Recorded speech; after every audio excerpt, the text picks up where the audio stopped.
අපි එතකොට ගිය සතියේ කතා කරුවේ ආණ්ඩුකාරවරයා පිළිබඳව සාරාංශයක් ඉදිරිපත් කෙරුවොත් ආණ්ඩුකාරවරයා කියලා කියන්නේ බ්‍රිතාන්‍ය කිරීටයේ විසින් පත් කරලා ලංකාවට එවපු යටත් විජිතේ ප්‍රධානම නිලධාරියා. එතකොට අපි කිව්වා ඩොනමෝර් ප්‍රසංස්කරණ වලින් ආණ්ඩුකාරවරයාව යම් විශේෂ තත්වයකට පත් කෙරුවා. මෙච්චර කාලයක් ආණ්ඩුකාරවරයා සියලු බලතල කේන්ද්‍රගත කරගෙන අර රාජානුක්‍රමයක ස්වරූපේ පාලනයක් පවත්වාගෙන ගියා.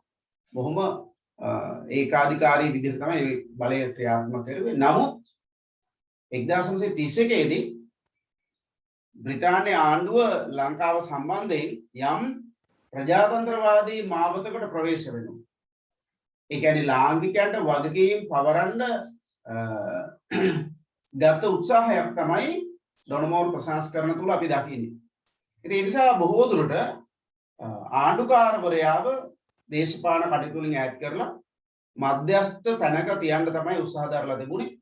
එයා සතු තිබිච්ච බලය මෙච්චර කාලයක් ආණ්ඩුකාරවරයා භුක්ති විඳපු බලතල සමහර ඒවා ලාංකික නියෝජිතයන්ගේ අතටපත් කෙරුවා. සමහර ඒවා රාජධාරීන් තුන්දෙනාගේ අතටපත් කෙරුවා. නමුත් ලාංකිකයන්ට දුන්නු බලතල කුමන විදිහට පාවිච්චි කරයිද කියන සැකය බ්‍රිතාන්‍යයන්ට තිබුණා. ඒ නිසා ලාංකිකයන්ට දුන්නු බලය පාලනය කළ හැකි ආකාරයට ආණ්ඩුකාරවරයාගේ අතේ යම් බලතල සමූහයක් රඳවා ගත්තා. රඳවගෙන ඊට ගැළපෙන ආකාරයට තමයි ආණ්ඩුකාරවරයාගේ බලතල හා කාර්යයන් තීරණය කෙරුවේ. කොහොම වුණත් තවදුරටත් බ්‍රිතාන්‍ය යටත් විජිතයක් වශයෙන් ලංකාවේ උපරිම ප්‍රයෝජනය ඒ අය සතු කරගන්න උත්සාහ දරපු ආකාරයක් දකින්න ලැබෙනවා. ඒ නිසා කිසිසේත්ම ආණ්ඩුකාරවරයාව නාමික තත්වයකට පත් කෙරුවේ නැහැ. අධිරාජ්‍යවාදීන්ට ගැළපෙන ආකාරයට යෝග්‍ය විදිහට යටත් විජිතේ පාලනය කළ හැකි ආකාරයෙන් බලතල ප්‍රමාණයක් ආණ්ඩුකාරවරයා සන්තකේ තියාගත්තා. ඒ විදිහට තමයි ආණ්ඩුකාරවරයාගේ තත්ත්වය තීරණය වුණේ. කොහොම වුණත් චාරිත්‍රානුකූල බලතල, ව්‍යවස්ථායක බලතල, ඊළඟට සහතික කිරීමේ බලතල, විධායක බලතල, රාජ්‍ය සේවය පිළිබඳ බලතල, මෙන්න මේ වගේ ක්ෂේත්‍ර කීපයක් යටතේ අපි ආණ්ඩුකාරවරයාගේ බලතල සම්බන්ධයෙන් ගිය සතියේ සාකච්ඡාවට භාජනය කෙරුවා. මේ බ්‍රහස්පතින්දා පන්තියේ තිබුණේ නැහැ. ඒ නිසා මේ ඊට පස්සේ ආපහු ආදාය කරන්නේ. අද අපි ඒකේ ඊළඟ කාරණය ශීර්ෂ දෙකක් තියෙනවා බොහොම කෙටියෙන්. ඊළඟ ශීර්ෂයට යමු. ලියා ගන්න. හදිසි අවස්ථා තත්වයකදී හිමිවන බලතල. හදිසි අවස්ථා තත්වයකදී හිමිවන බලතල. හදිසි අවස්ථා තත්වයකදී හිමිවන බලතල.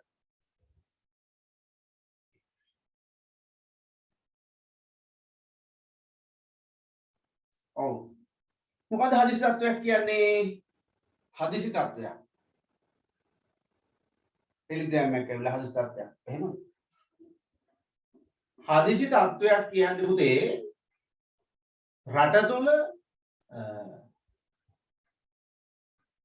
නොසිතූ ආකාරයේ තත්වයක් නිර්මාණය වෙලා තියෙනවා. ඉතාම ඉක්මන් තීරණ ගැනීමකට සිද්ධ වෙලා තියෙනවා. පාලනය කිරීම ඉතාම ඉක්මනින් කළ යුතු තිබෙනවා.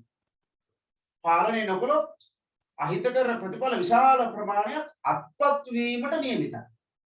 ඒකයි හදිසි තත්වයක් කියලා කියන්නේ. උදාහරණයකින් කතා කරමු. ස්වභාවික විපතක්. අපි හිතමු සුනාමි තත්වයක් ආවා වොන්න නේද? 2004 අවුරුද්දේ සුනාමි තත්වයක් ආවා. 2004 දෙසැම්බර් 26 වෙනිදා. මට මේක හරි බොහොම ළඟ අත්දැකීමක්. මේ කාරණේ කිව්වද මන් දන්නේ නැහැ. කමනේ ඉතින් කියන්න නේද? කිව්වද කියලා මතක නැහැ. අපි මේ විශ්වවිද්‍යාලයේ අවසාන වසර ඉගෙනුම් කටයුතු විභාග කටයුතු සියල්ල මෙවර කරලා බොහොම සැහැල්ලුවෙන් කොළඹටම වෙලා හිටපු කාලයක් අපිට තිබුණා පොඩි පොඩි ජොබ් ඉතින් අපි කැම්පස් එකෙන් අවුට් වෙලා අස්සාට යනකම් ඔය කොළඹ ඉඳගෙන මේක එක ආකාරයේ ජොබ් වල රැකියාවල පාර්ට් ටයිම් ජොබ් වල නිරත වුණා. ඔය ආසියානු සංවර්ධන බැංකුව ලෝක බැංකුව ඔය වගේ විවිධ ව්‍යාපෘති වල අපි වැඩ කර හිටපු කාලෙක මේ මාර්ග තදබදවි පිළිබඳව සමීක්ෂණයක් කරන්න දුන්නා. ඉතින් අපි ওই සම්බන්ධයෙන් ගාල්ල හම්බන්තොට හික්කඩුව මොනරාගල මහියන් කොහෙද මේ විදිස මහාරාමයේ වගේ විවිධ පැතිවල මේ සමීක්ෂණය කරමින් හිටපු දවසක 25 වෙනිදා රැය අපි හොස්ටල් එකට ආවා. 25 වෙනිදා අපි අපේ වැඩ කරුවේ උදේවරුේ හික්කඩුවේ අපි ආව කාණ්ඩයක් අපේ තව කාණ්ඩයක් හිටියා ඒගොල්ලන්ට තව දවසක් ඉතුරුලා දුන්නා. ඒගොල්ලෝ හික්කඩුවේ හිටියා. ඇවිල්ලා උදේ ඉතින් රැය 1ට විතර තමයි හොස්ටල් එකට ආවේ. නිදාගෙන ඉඳලා ඉතින් මම රැය 12ට 1ට 2ට නිදාගත්තා. සාමාන්‍යයෙන් 6:00 වෙදී ඇහැරෙනවා. 6:00 7 විතර වගේ වෙනකොට 7 විතර වගේ හැරලා බලනකොට කරන්ට් එකක් නැහැ මොනවත් නැහැ ටෙලිෆෝන් වැඩ කරන්නේත් නැහැ මොනවත් නැහැ ටීවී එක දැම්ම ටීවී එක වැඩ කරන්නේත් නැහැ මොනවත්ම නැහැ හරි ඊට පස්සේ මේ හදිසි තත්ත්වයක් නේ දැන් සංනිවේදන පද්ධතිය බිඳ වැටලා මොකුත් මේ කර කියාගන්න දෙයක්වත් නැහැ බරපතල අරමුදයක් නේ ඊට පස්සේ ඕන් යාන්තම් එහෙන් මෙහෙන් ටික වැඩ කරන්න පටන් ගත්තා ඔන්න එනවා සුනාමියක් ඇවිල්ලා කියලා කට්ටිය ඊට පස්සේ යාළුවෝ ඇවිල්ලා කිව්වා මේ යන් ගෝල් පේස් බලන්න කියලා. ඉතින් අපි ගියා ගෝල් පේස් සුනාමි බලන්න. දැකලා නැහැ නේ කවදාවත්. සුනාමි කෝඩ තේරුමකුත් නැහැ. හරි. භූගෝල විද්‍යාව කරා මේ අවුරුදු 4න් 3ක්ම විශ්වවිද්‍යාලේ ඉස්කෝලේ ඉගෙන ගත්ත අවුරුද්දක් භූගෝල විද්‍යාව. හැබැයි කවදාවත් සුනාමියක් ගැන අපිට උගන්වලා තිබුණේ නැහැ. ඒ කාලේ. විහාර මහදේවිය ගඟට යවුව මොකද මූදට යවුවා කියලා තමයි අපිට කියලා තිබුණේ. අපි දන්නේ නැහැ එතනින් හරියට. ඉතින් අපි ගියා ගෝල් පේස් එකට බලන්න. දැන් ගෝල් පේස් එකේ තියෙනවා මේ අර ගාලු පාර නේද? පොල් පිටි ගාලු පාර අයිනෙම තියෙනවනේ අර මෙහෙම බෑම්මක් ඇඳ බැඳලා. මේ හරිය ඉතින් තනිකර මේ මෙරළනේ. මේ හරියට ඉතින් මූද තියෙන්නේ.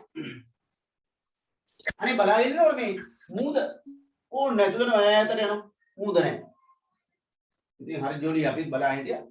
උන්න ගමන් එනවා වෙනදා රැල්ල ඇවිල්ලා මේ හරියට නතර වෙනකොට දැන් රැල්ල ඇවිල්ලා මේ අඩි වෙනදට වඩා ටික රැල්ලක් එන්නේ නැහැ නිකන් වතුර පාර ඉස්සිලා යන විතරයි දැනෙන්නේ. ඇවිල්ලා මේ අර බැලලා තියෙන තාප්පේ වගේ කොටසටම ගාන්න යනකම් ආවා. ඊට පස්සේ ඔන්න පොලිසියෙන් ඇවිල්ලා බැටම් පොළ දෙක තුනක් අරගෙන ඉවරලා එළවුවා. ඉතින් එතන එහාට මොකද බලාගෙන බැලුවා ටිකක් කළා හිටියා. අපි දැක්කේ වතුර ඈතට යනවා. වතුර නැහැ.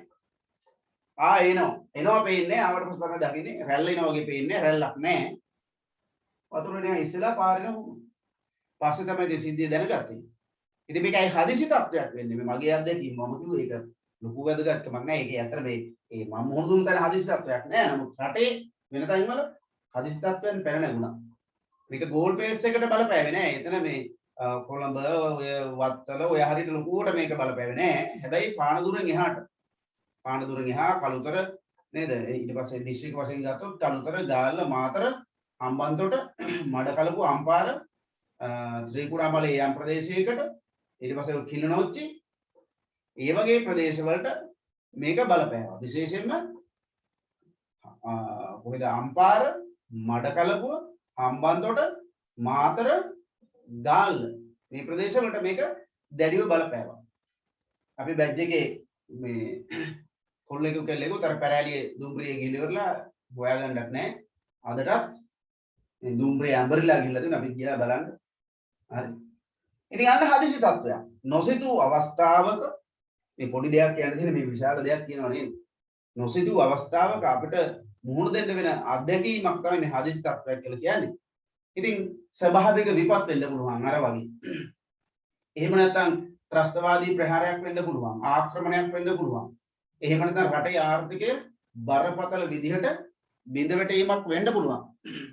මෙන්න මේ වගේ නොයෙකුත් හේතු නිසා ඔව් පේපර් ක්ලාස් එක තියෙන්නේ කවදද කියලා අහනවා.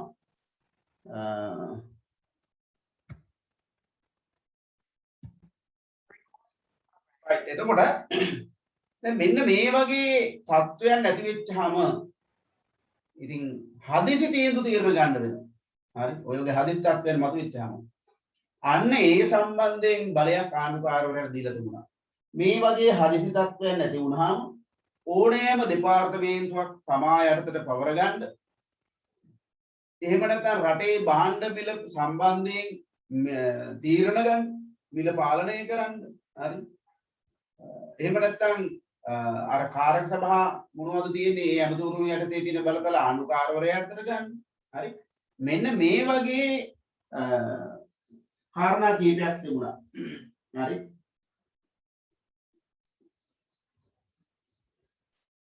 ආණ්ඩුකාරවරයාට හදිසි තත්වයකදී රටේ විවිධ සම්පත් පවර ගන්න බල ශක්ති මූලාශ්‍ර එහෙම නැත්නම් අර වගේ දෙපාර්තමේන්තු ඒව පවර ගන්න භාණ්ඩ මිල පාලනය කරන්න ඒ වගේ හදිසි තීරණ ගැනීමේ බලයක් දීලා තිබුණා. ඒ වගේම එවැනි තත්ත්වයක් යටතේ ඕනෑම පුද්ගලයෙක්ව රටින් පිටුවහල් කිරීමේ බලයක් දීලා තිබුණා ආණ්ඩුකාරවරයාට. ඉතින් මේක තමයි අපි මේ හදිසි තත්ත්වයක් යටතේ හිමිවන බලතල කියලා කතා කරන්නේ. right අපි ලියමු නේ. ඔව්. ලියන්න මෙන්න. ස්වභාවික විපත්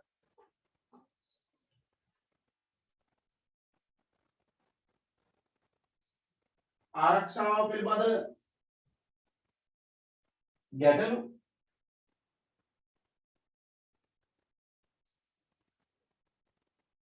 ආර්ථික බෙදවැටීම්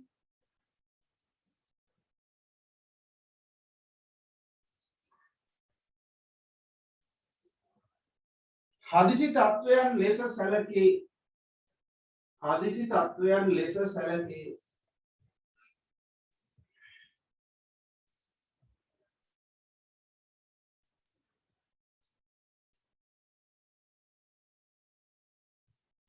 මෙවන් අවස්ථාවලදී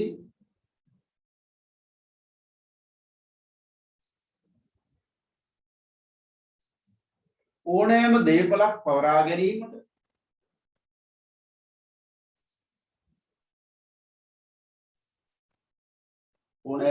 පවරා ගැනීමට බලශක්ති මූලාශ්‍ර හිමි කර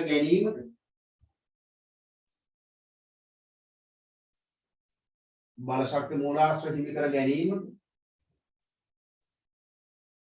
ආහාර මිල පාලනය කිරීමට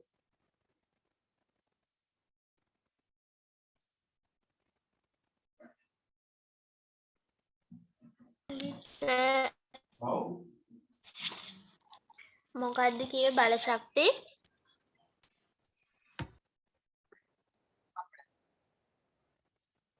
දෙපාර්තමේන්තු තමා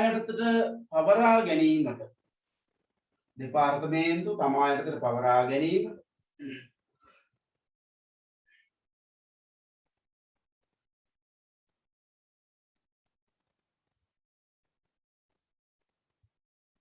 ඕනෑම පුද්ගලයෙකු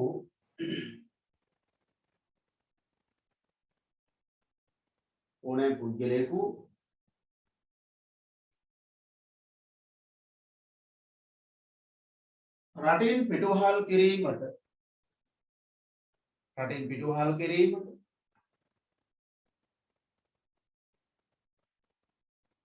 ආණ්ඩුකරුට බලය හිමි විය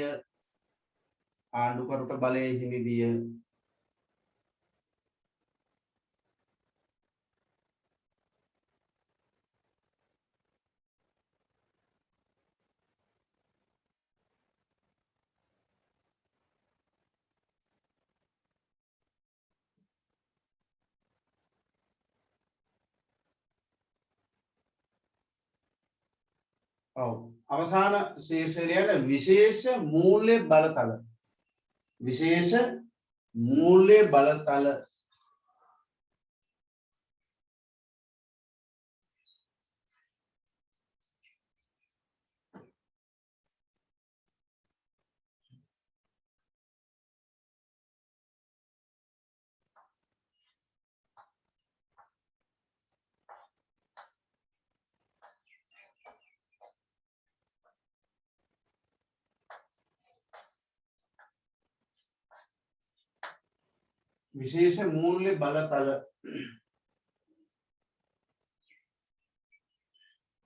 ඔව් දැන් මෙතන කතා කරන්නේ සාමාන්‍යයෙන් අයවැය ඉදිරිපත් කරනවනේ රාජ්‍ය මන්ත්‍ර සභාවට. දැන් අයවැය අනුමත වුණේ නැති වුණොත් මේ යටත් විජිතේ කටයුතු පවත්වාගෙන යන්න බැහැ. මොකද 1931 වගේ කාලේ වෙනකොට මූල්‍ය පිළිබඳ බලය ව්‍යවස්ථාදායකට ලැබෙනවා. එතකොට අයවැය පිළිබඳ බලය ව්‍යවස්ථාදායකට ලැබෙනකොට ඉදිරිපත් වෙන අයවැය සම්මත නොවුනොත් මුදල් වියදම් කරන්න බෑ. ආණ්ඩුවේ කටයුතු අතරමඟ නතර වෙනවා. ඉදිරියට පවත්වාගෙන යන්න බෑ. නේ? අන්න ඒ නිසා දැන් බැරි වෙලාවකත් මේ රාජ්‍ය මන්ත්‍ර සභාවේ ඉන්න മന്ത്രിවරු 61 දෙනාගෙන් ලාංකික නියෝජිතයෝ 58 දෙනෙකුට තමයි ඡන්ද බලය හිමි වෙන්නේ. රාජධානි තුන්දර ඡන්ද බලය හිමි වෙන්නේ නැහැ. එතනලු කතානායක ඇරියාම 57 දෙනෙක් තමයි සාමාන්‍යයෙන් ඡන්දය ප්‍රකාශ කරන්නේ. ඒකට අධිරාජ්‍යවාදී ආණ්ඩුව ඉදිරිපත් කරන අයවැයට මේ ලාංකික නියෝජිතයෝ අනුමැතිය දුන්නේ නැති වුණොත් යටත් විජිතේ කටයුතු ඉදිරියට පවත්වාගෙන යන්න බෑ පුතේ. එහෙනම් අනිවාර්යයෙන්ම අවදානමක් කළමනාකරණය කරගන්න අවස්ථාවක් නිර්මාණය කරලා තියෙනවා. මෙවැනි අවදානමක් කළමනාකරණය කරගන්න ආණ්ඩුකාරවරයාට දීලා තිබුණා බලය රාජ්‍ය මන්ත්‍රණ සභාව විසින් වාර්ෂික අයවැය අනුමත කරන්නේ නැත්නම් රාජ්‍ය මන්ත්‍රණ සභාවේ කැමැත්තෙන් තොරව ආණ්ඩුකාරවරයාට අයවැය සම්මත කරලා නියෝග නිකුත් කරන්න පුළුවන්. රාජ්‍ය මන්ත්‍ර සභාවේ අනුමැතියකින් තොරව අවසරයකින් තොරව අයවැය සම්මතයි කියලා නියෝගයක් නිකුත් කිරීමේ බලය තිබුණා ආණ්ඩුකාරවරයාට. ආන්න ඒකට තමයි පුතේ අපි කියන්නේ විශේෂ මූල්‍ය බලය. බොහොම චුට්ටයි ලියන්න දෙන්න ලියමු. රාජ්‍ය මන්ත්‍රණ සභාව අනුමත නොකරන රාජ්‍ය මන්ත්‍රණ සභාව අනුමත නොකරන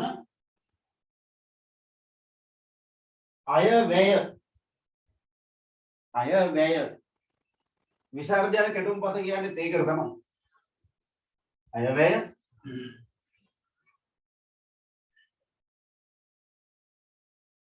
සම්මත කිරීමට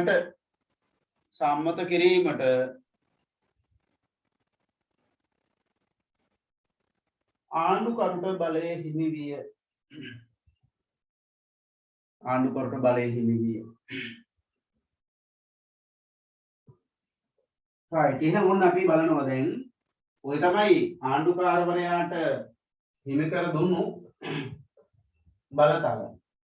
දැන් උන ආණ්ඩුකාරවරයා ඉන්නවා. කොහොම හොඳින් නේද? ආණ්ඩුකරු ඉන්නවා. දැන් ආණ්ඩුකාරවරයාව දේශපාලන කටයුතු වලින් ඈත් කර තැබීම. ඒකනේ අපේක්ෂා කරුවේ නේ. නමුත් එයාට දුන්නානේ සෑහෙන බලතල. චාරිත්‍රානුකූල බලතල දුන්නා. ඒ යටතේ සැලකිය යුතු බලයක් හිමි වුණා.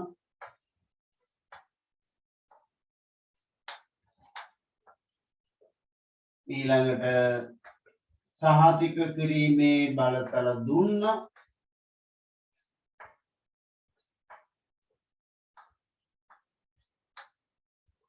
ව්‍යවස්ථාදායක බලතල දුන්නා.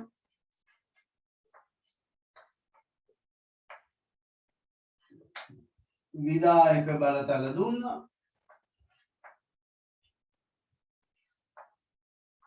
ඊළඟට හදිසි තත්වයක් යටතේ ක්‍රියාත්මක කළ හැකි බලතල දුන්නා.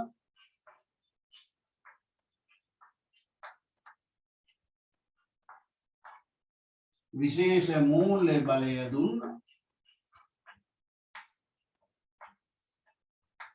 නීති සම්පාදනය කිරීමේ බලයක් දුන්නා. බුදුන් මේ සෑහෙන දීලා නේද? සෑහෙන දීලා. දැන් ඉතින් චුට්ටක් හිතන්න වෙනවනේ. ඇත්තටම ආණ්ඩුකාරවරයා ඈඩ් කරලා තියලාද එහෙනම් මොනකට මගලකටද මෙච්චර බලතල දුන්නේ? ඈඩ් කරලා තියන්න නන්නේ. එහෙම හිතනවා සාධාරණ හිතෙනවා. විශාල බලතල ප්‍රමාණයක් දීලා තියෙනවා. ඒ වුණාට කියනවා දේශපාලන කටයුතු වලින් ඈඩ් කරලා තිබ්බා. දේශපාලන කටයුතු වලින් ආණ්ඩුකාරවරයාව ඈඩ් කර තැබීම බලාපොරොත්තු වුණා නම් ඇයි පුතේ මෙච්චර බලතල ප්‍රමාණයක් දුන්නේ? මොකද ඒකේ අපේක්ෂාව මෙච්චර බලතල ප්‍රමාණයක් දීම? ආන්න ඒක තමයි විචාරශීලීව බලනවායි කියලා කියන්නේ. දැන් මේ තිබිච්ච ටික ඔක්කොම කටපාඩමින් ලියාගෙන ගියට හරියන්නේ නැහැ. මේ වගේ සැඟවුණු පැති අපි හොයාගෙන යන්න ඕනේ. ඇයි එහෙම වුනේ? ඇයි දානේ එහෙම වුනේ කියලා මොකද හිතන්නේ? ඇයි එහෙම වුනේ? ඇයි මෙවැනි බලතල ප්‍රමාණයක් ආණ්ඩුකාරවරට දුන්නේ? අන්න හේතු පොඩක් හොයලා බලන්න. එහෙනම් ආණ්ඩුකාරවරයාව දේශපාලන කටයුතු වලින් ඈඩ් කර තැබීම අපේක්ෂා කෙරුවා. නමුත් මේසා බලතල ප්‍රමාණයක් දෙන්න හේතු මොනවද? ආන්න සලකා බලන්න වෙනවා. එකක් තමයි මම කිව්වා මුලදීම අධිරාජ්‍යවාදී අරමුණු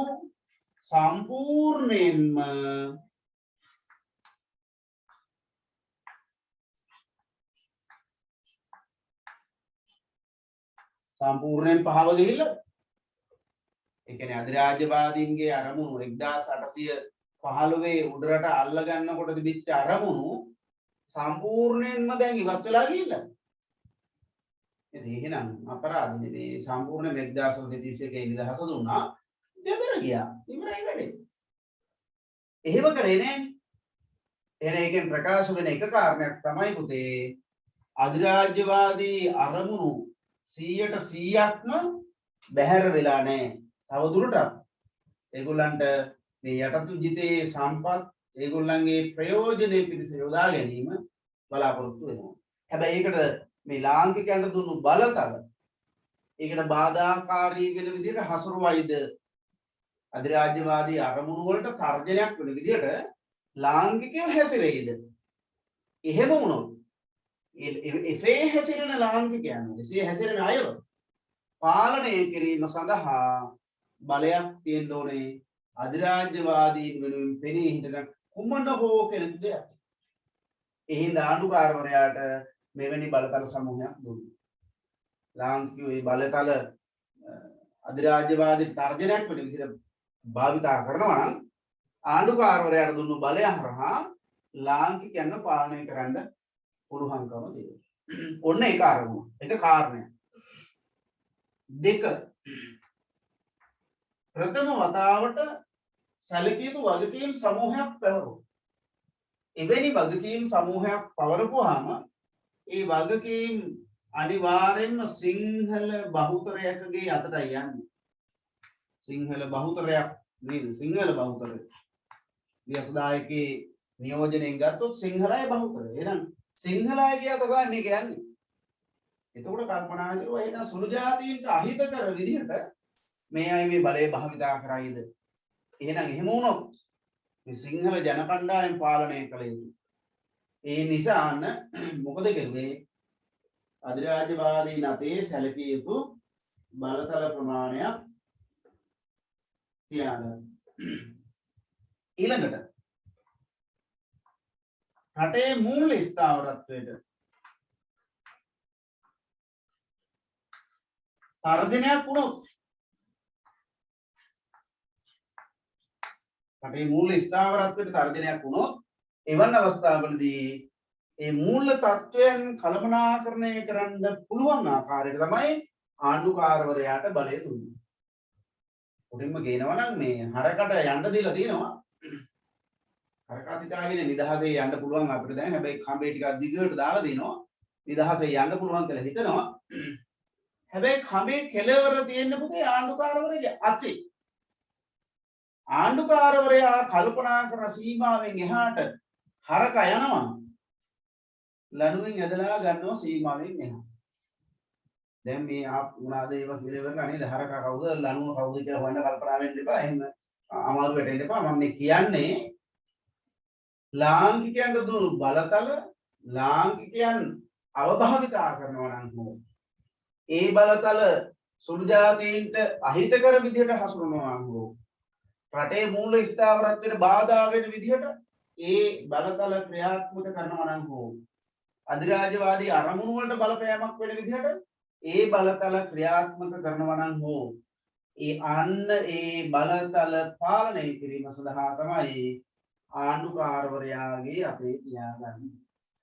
හරි ඔන්න ඒ වගේම තමයි සුළු ජාතීන්ගේ අයිතිවාසිකම් වලට යම් ආකාරයක බලපෑමක් සිදුවීම වළක්වා ගැනීම සඳහා මෙවැනි බලතල ප්‍රමාණයක් ආණ්ඩුකාරවරයා යටතේ පවත්වා ගන්නවා.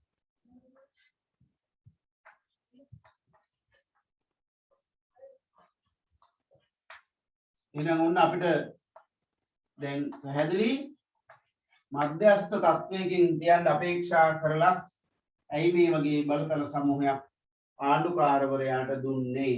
හරි රයිට් එහෙනම් අපි ලියනවා මෙහෙම අනුච්ඡේදයකින් ඉහත බලතල ශේෂ්ත්‍රයන් දෙස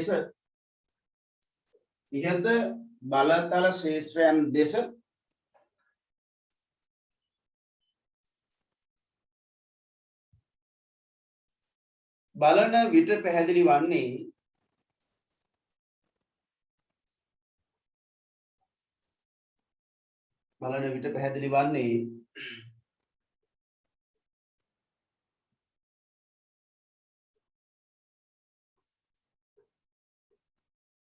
ආණ්ඩුකාරවරයා මධ්‍යස්ථ තත්වයකින්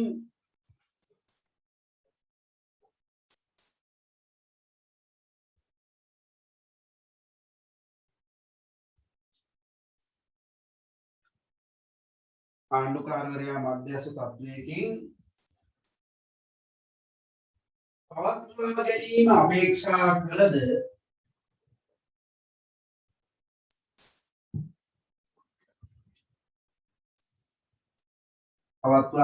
අපේක්ෂා කළද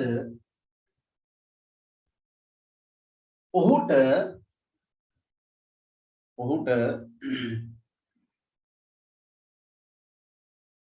සැලකිය යුතු බලතල සමූහයක්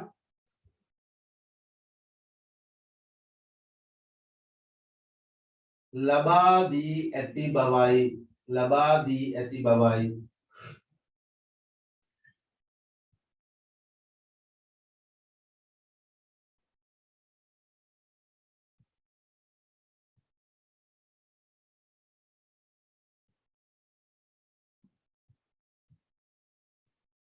මේ ආකාරයෙන්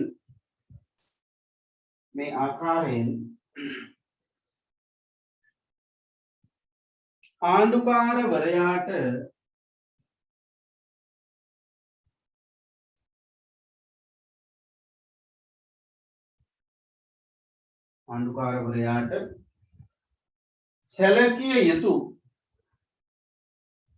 සැලකිය යුතු බලතල සමූහයක් ලබා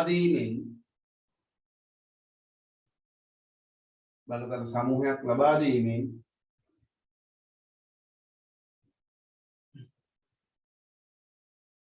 අපේක්ෂා කළ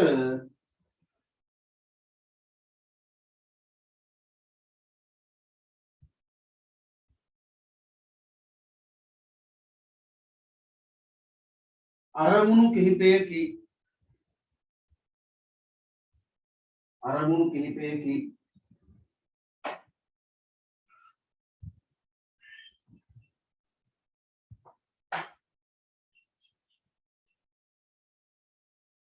ආන්නේ අරමුණු ලියන්න පහලට පළවෙනි එක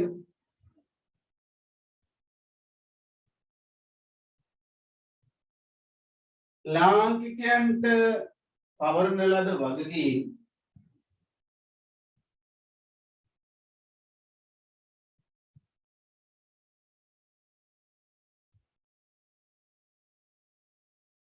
ලාංකිකයන්ට පවරා දෙන ලද වගකීම් නිවැරදි ආකාරයෙන්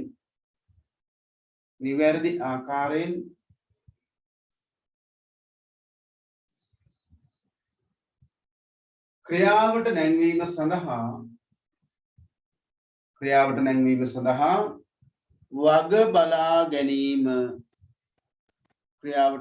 සඳහා වග බලා ගැනීම දෙවෙනි කාරණය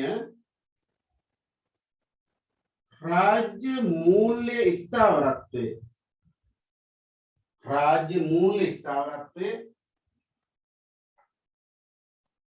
පවත්වා ගැනීම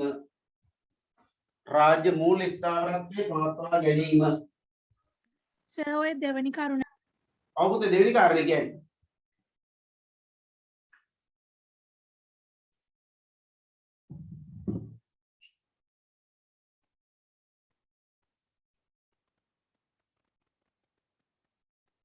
තුන්වෙනි කාරණය අධිරාජ්‍යවාදී කටයුතු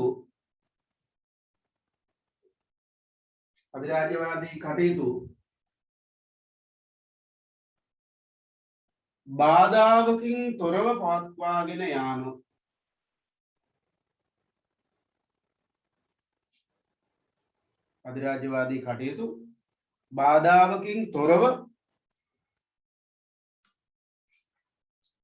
පවත්වාගෙන යාම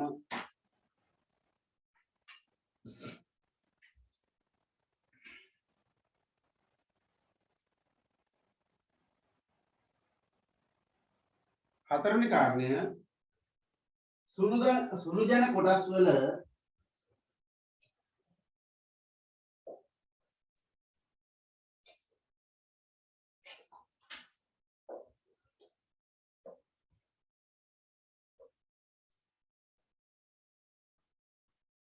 සුළු ජන කොටස් වල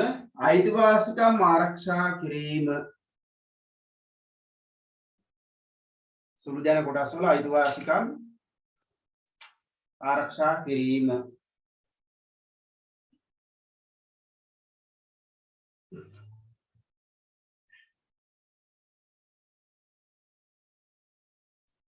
හරි ඔය තමයි අර වගේ බලතල සමූහයක් ඇයි ආණ්ඩුකරුට පවරා දුන්නේ ඒකට හේතුව ඔය කිව්වේ දැන් අවසාන වශයෙන් සලකා බලන්න වෙනම පුතේ ආණ්ඩුකරු මේ බලතල පාවිච්චි කරාද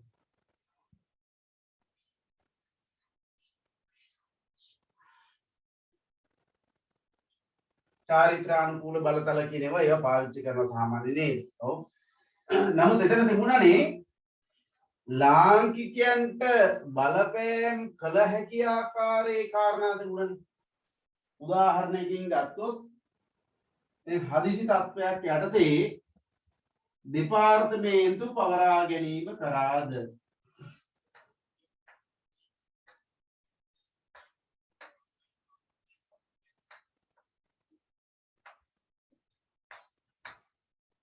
එහෙම නැත්නම්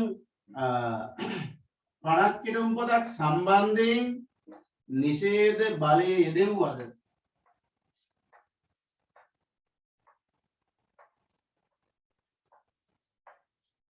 ඕනෑම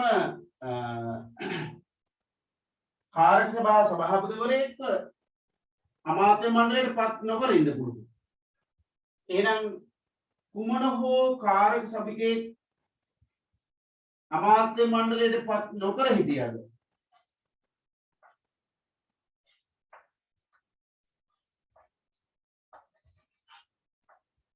ඊළඟට තවත් ගත්තොත් එම මොනවද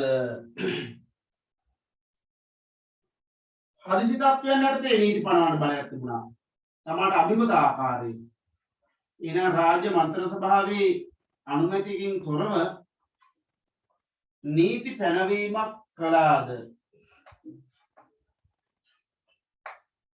පණක් කෙරුම්පත් හරවා යැවීම කෙරුවද මේ වගේ ගත්ත සෑහෙන දෙනවනේ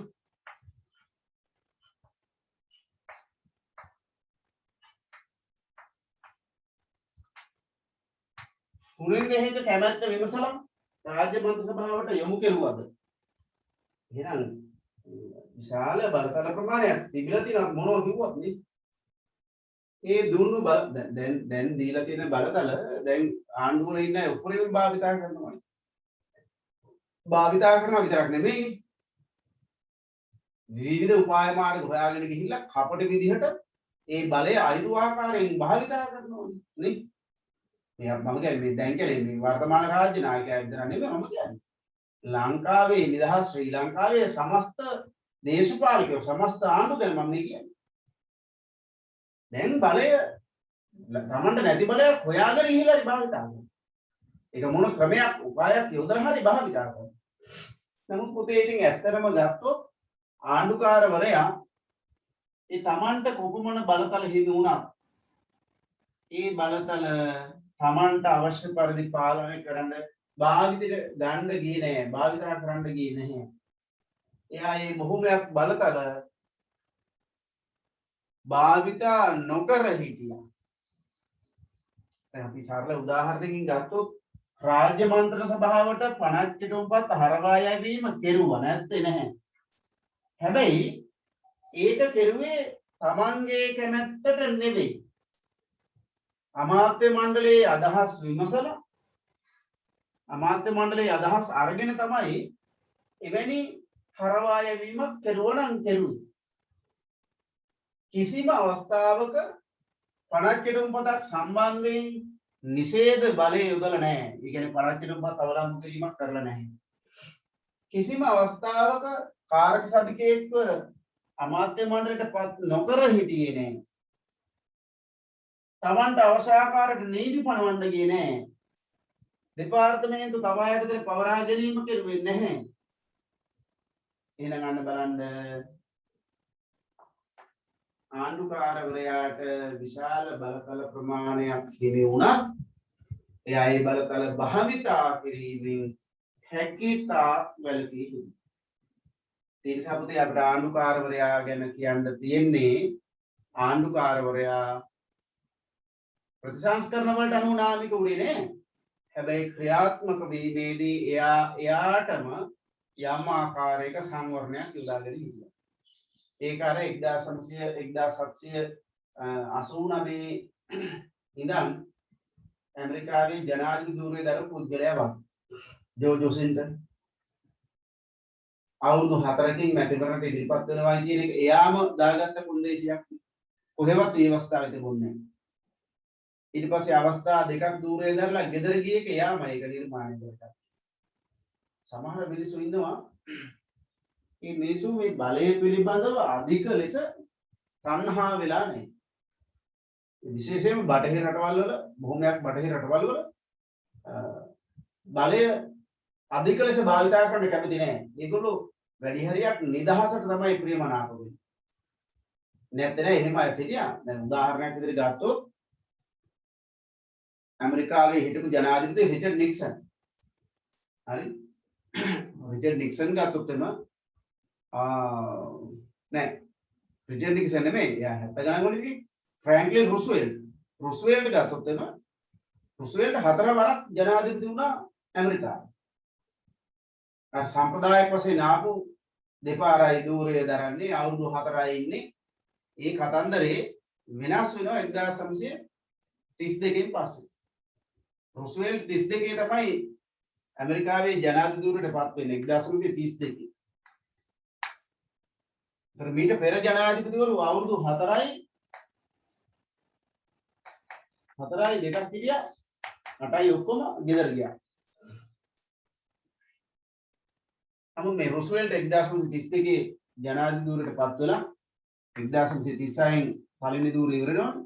දෙවෙනි වතාවට තේරීපත් වුණා. දෙවෙනි අවස්ථාවේදී තමයි ලෝක යුද්ධය ආරම්භ වෙන්නේ 1939.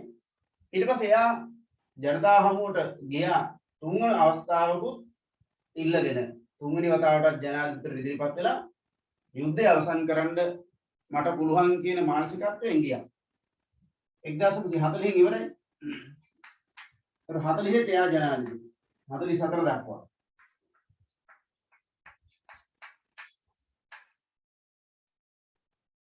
44 ඉඳන් 1948 දක්වා 32 ඉඳන් 48 දක්වා අවුරුදු 16ක් නේද? ඉතින් ඔය අතරේ තමයි ජනාධිපතිවරයා මිය යන්නේ 1947 ද කොහොමද? ඊට පස්සේ කොංග්‍රසය කල්පනා කරනවා මේක ඉතාම වැරදි පූර්වාදර්ශයක්. මෙච්චර කාලයක් තිබුණේ දෙපාරක් දූරේ හිටියා, ගෙදර ගියා. ඒක ව්‍යවස්ථාවේ කිසිම තැනක ලිඛිතව තිබුණේ නැහැ. එතකොට ඒ සම්ප්‍රදාය දැන් බිඳ වැටුණා. දැන් මෙතනින් ඉදිරියට එනනම් ඉදිරිපත් වෙන ජනාධිපතිවරු දූරේ දරන අය දෙපාරෙන් ගෙදර යන එකක් නැහැ. රුස්වෙල්ට් ඉදිරියේගේ ඇයි අපිට බැරි කියලා ඒ අය නැවත ජනාධිපතිවරුන්ට තරම් කරන්න ඉඩ තියෙනවා. ඒක හොඳ පූර්වාදර්ශයක් නෙමෙයි. ඒක නරක පූර්වාදර්ශයක්. ඉතින් ඒ නිසා කොංග්‍රසය කල්පනා කරනවා 1947 මෙයා ගියාට පස්සේ ගේනවා ආණ්ඩු ක්‍රම ව්‍යවස්ථාවට 22 වෙනි සංශෝධනය.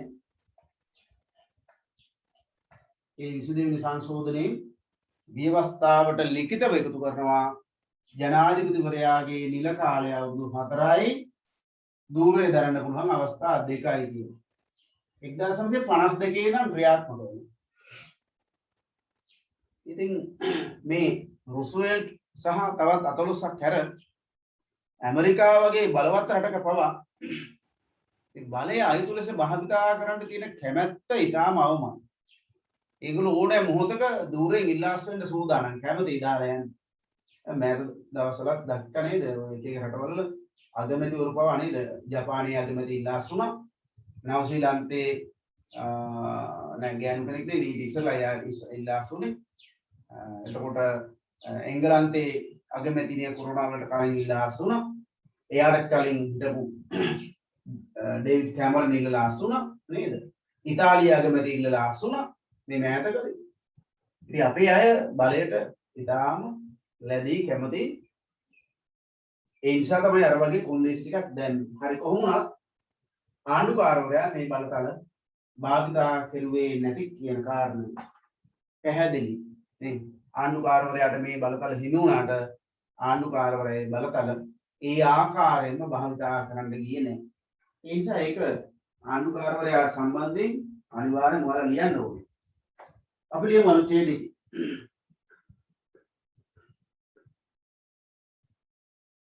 ආණ්ඩුකාරවරයාට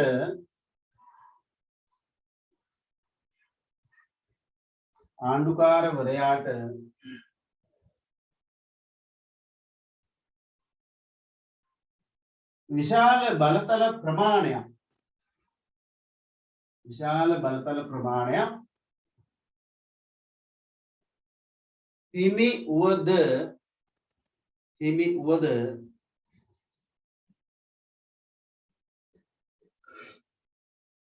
ඔහු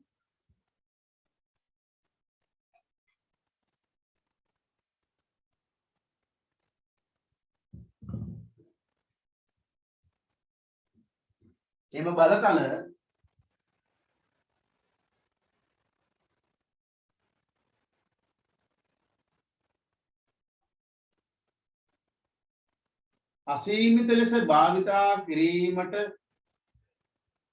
අසීමිත ලෙස භාවිතා කිරීමට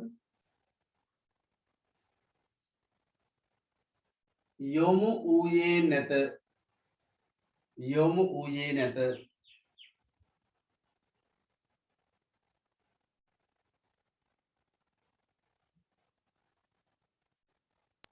සර් ඔය විශේෂ මූල්‍ය බලතලයකටම නේද කියන්නේ? අනේ අම්මේ නෑ පුතේ. ඔයා මෙච්චරලා සම්බන්ධ වුනේ නැද්ද? ආයි කියන්න ලියන්න එපා ඈ.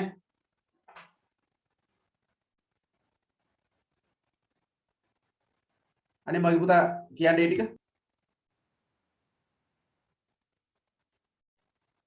ඔව් පණ කිරුම් පතකට නිෂේධ බලය යොදා නැත.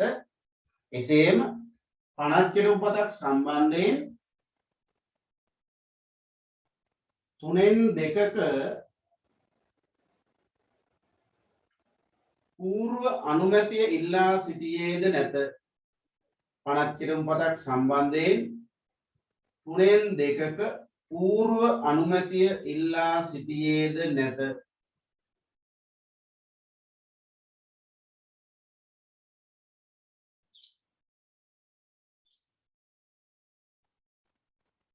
එමෙන්ම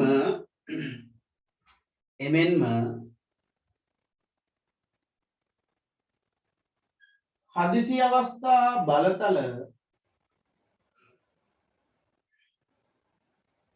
අවස්ථා බලතල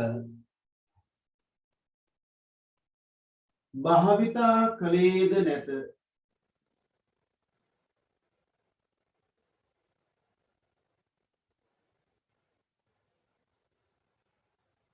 යම් පනත් කෙටුම් පතක්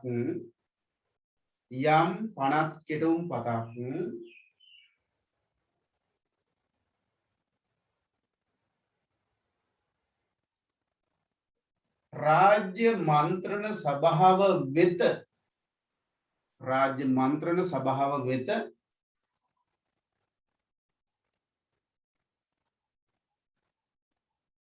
හරවා යවනු ලැබුවේද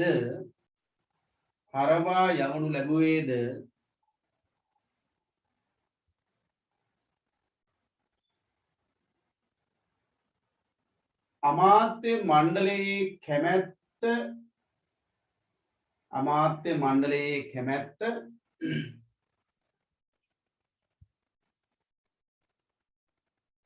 විමසීමෙන් අනතුරුවය.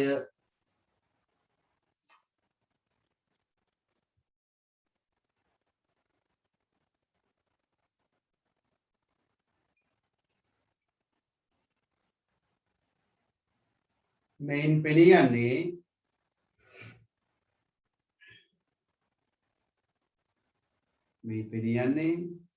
ආණ්ඩුකාරවරයා සැබෑ ලෙසම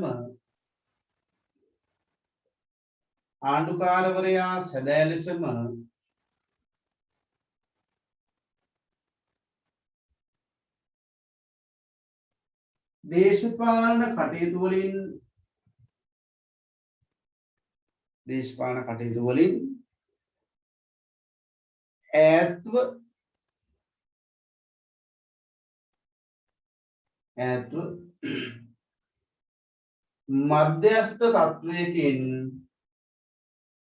මධ්‍යස්ථ තත්වයකින්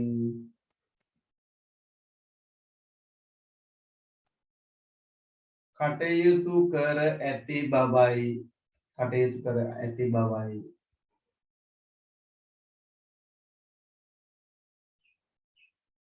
ආණ්ඩු ක්‍රමේ අවසාන භාගයේ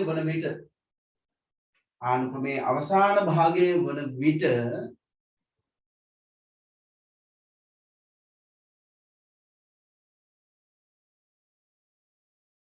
ඔහු පූර්ණ වශයෙන්ම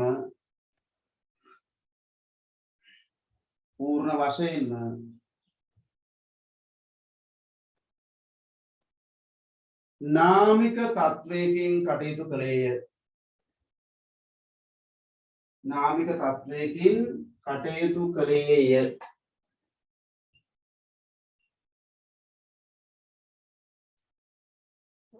හරි, ඔතනින් ආණ්ඩුකරු ඉවරයි. ආණ්ඩුකරු සම්බන්ධව සාකච්ඡා ඉවරයි. ආණ්ඩුකරු ඉවරටම ඉවරයි. ඔතනින් පස්සේ ආයේ ආණ්ඩුකරු කෙනෙක් නැහැ.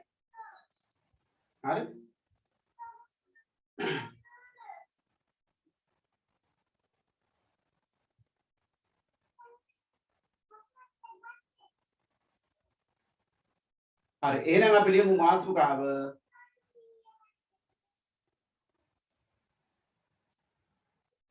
ඩොනමෝ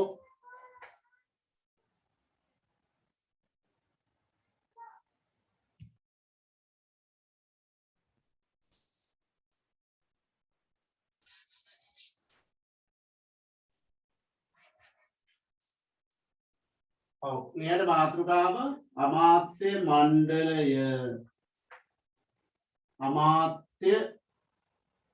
මණ්ඩලය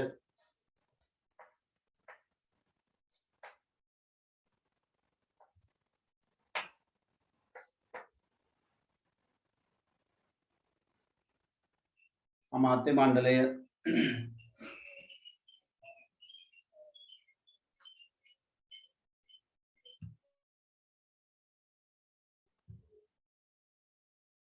හරි ඔන්න පුතේ මේ ඩොනමෝර් ආණ්ඩු ක්‍රම ප්‍රසංස්කරණයේ විශේෂම ලක්ෂණයක් තමයි මේ අමාත්‍ය මණ්ඩලය කියන එක. මීට ඉස්සරලා ව්‍යවස්ථා ප්‍රසංස්කරණවල අමාත්‍ය මණ්ඩලයක් කියලා එකක් අපිට දකින්න ලැබුණේ නැහැ. ප්‍රථම වතාවට තමයි මේ අමාත්‍ය මණ්ඩලය කියන ආයතනය නිර්මාණය කරන්නේ. මතක නම් මේ ප්‍රතිසංස්කරණයේ මුල අපි කතා කරුවා. විශේෂ අවධානයක් යොමු කෙරුවා අධිරාජ්‍යවාදීන් යටත් විජිතයේ ස්වදේශිකයන්ට දේශපාලන පරිපාලන පුහුණුවක් ලබා දෙන්න. අන්නේ දේශපාලන පරිපාලන පුහුණුව ලබා ගන්න තමයි මේ අමාත්‍ය මණ්ඩලය කියන ආයතනය නිර්මාණය කරන්නේ. මේ අමාත්‍ය මණ්ඩලයේ ඉන්නවා සමාජිකයෝ 10 දෙනෙක්. හරි. ඊට ඉස්සෙල්ලා දෙයක් තව මතක් කරන්න ඕනේ. ඩොනමෝර් විධායකය කොටස් දෙකයි.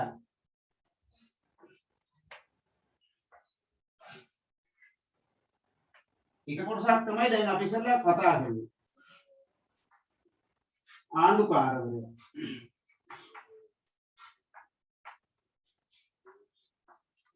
අනිත් කොටස තමයි අමාත්‍ය මණ්ඩලය.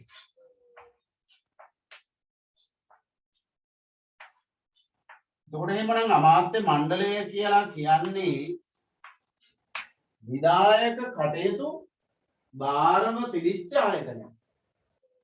හරි විධායක කටයුතු භාරව තිබිච්ච ආයතනයක්. ඔව් එහෙමනම් ඔන්න අමාත්‍ය මණ්ඩලයේ හිටියා සමාජිකයෝ 10 දෙනෙක්. ඒ සමාජිකයෝ 10 දෙනා ගත්තොත් එම පාර්ශව දෙකක් නියෝජනය කරපු 10 දෙනෙක් තමයි හිටියේ.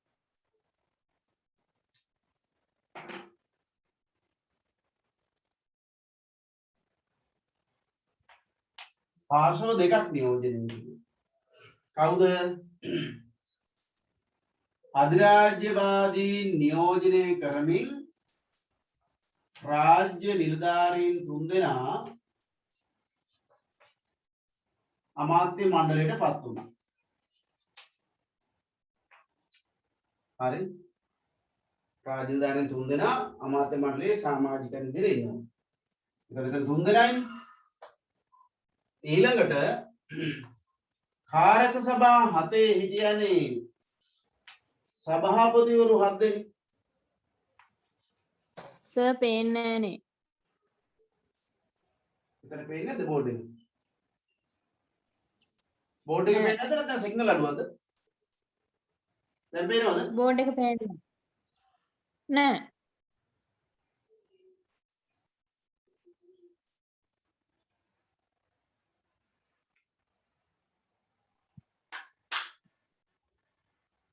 දැන් පේනවද? නෑ සර් කතා කරන එක නම් ඇහෙනවා සිග්නල් උත් රතු පාටයි ඒත් බෝඩ් එක පෙන්වන්නේ නැහැ. Thank you. දැන් එතකොට මේ අධිරාජ්‍යවාදයේ නියෝජනය කරපු රාජ්‍යධාරීන් 3 දෙනා හැම වෙලාවෙම ක්‍රියාත්මක වුණේ අධිරාජ්‍යවාදයේ අරමුණු වෙනුවෙන්. ලාංකිකයන් නියෝජනය කරපු කාරක සභා සභාපතිවරු 7 දෙනා ක්‍රියාත්මක වුණේ ලාංකිකයන්ගේ උවමනාවන් වෙනුවෙන්. නැත්නම් මේ රටේ ජනතාවගේ පොදු අවශ්‍යතාවයන් වෙනුවෙන්. මොකද කාරක සභා සභාපතිවරු බොහෝ වෙලාවට ජනතා ඡන්දයෙන් පත් වෙච්ච අය වෙන්න තියෙන ඉඩකඩ වැඩි. හරි. අර නම් කිරීමෙන් පත් කරපු 8 දෙනෙකුත් ඉන්නවා. ඒකයි මං ඉඩකඩ වැඩි කියලා කිව්වේ. නම් කිරීමෙන් පත් කරපු කෙනෙකුත් කාර්ය සභා සභාපති විදිහට ඉන්න පුළුවන්. නමුත් බොහෝ වෙලාවට ජනතා ඡන්දයෙන් තෝරගත්ත අයට තමයි ඒ සඳහා වැඩි ඉඩක් ලැබුණේ. එතකොට මෙන්න මේ විදිහේ පාර්ශව දෙකක් තමයි අමාත්‍ය මණ්ඩලය නියෝජනය කරුවේ. අමාත්‍ය මණ්ඩලයට අගමැති කෙනෙක් හිටියේ නැහැ. ඒකයි විශේෂත්වය. අපි සාමාන්‍යයෙන් කැබිනට් ආණ්ඩු ක්‍රමයක් යටතේ කතා කරනවා. අමාත්‍ය මණ්ඩලයට ඉන්නවා ප්‍රධානියෙක් එයා අගමැති වශයෙන් නම් කරනවා මේ සෝල්බරි සමයේදී ඔන්න පළවෙනි අගමැතිවරයා ඩී.එස්. සේනනායක ඊට පස්සේ දෙවෙනි අගමැතිවරයා ඩඩ්ලි සේනනායක තුන්වෙනි අගමැතිවරයා ජෝන් කොතලාව හතරවෙනි අගමැතිවරයා එස්.ඩබ්ලිව්.ආර්.ඩී. බණ්ඩාරනායක පස්වෙනි අගමැතිවරයා ඩබ්ලිව්. දහනායක විජයානන්ද දහනායක නේද එතකොට හයවෙනියා කවුද හයවැනියා විදිහට එන්නේ සිරිමාව් බණ්ඩාරනායක. කොහොම එනවා. හරි. ඉතින් එතකොට ඩොනමෝර් අමාත්‍ය මණ්ඩලයට අගමැති කෙනෙක් නැහැ. එහෙනම් කවුද මේකේ ප්‍රධානී? නිල බලයෙන් මහලේකම්වරයා තමයි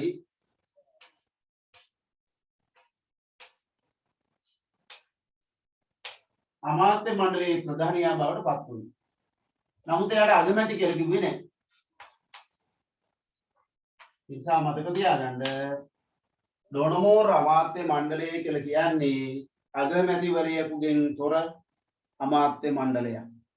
හරි. අමාත්‍ය මණ්ඩලයේ රැස්වීම කැදවන්න නම් අනිවාර්යයෙන්ම රාජ්‍යධාරීන් තුන්දෙනාම ඉන්න ඕනේ. රාජධානි තුන්දෙනාම ඉන්න ඕනේ.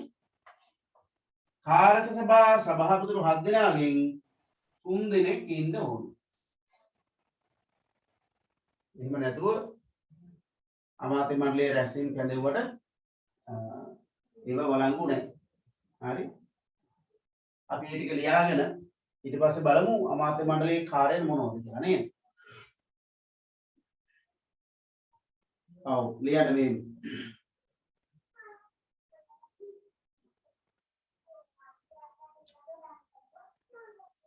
ඩොනමෝර් ප්‍රතිසංස්කරණ මගින්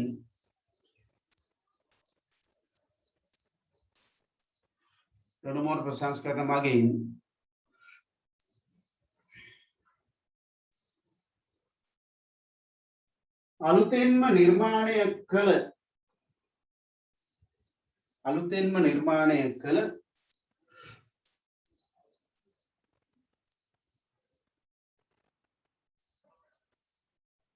ආණ්ඩුක්‍රම ආයතනයක් ලෙස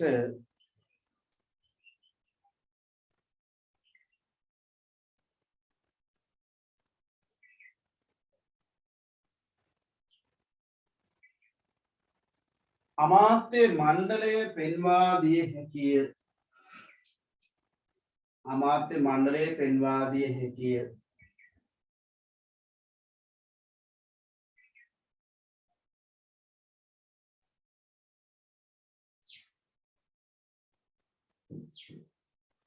එය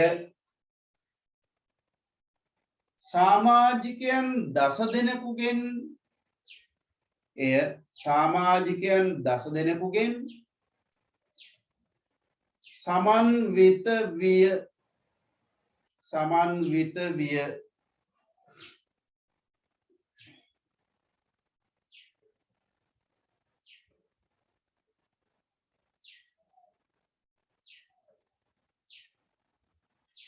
සර් ඔව් සමාජිකයන් කී දෙනෙක්ගෙන්ද? 10 දෙනෙකුගෙන් සමන්විත විය. 10ක්. මේ 10 දෙනෙකුගේ සමන්විත විය.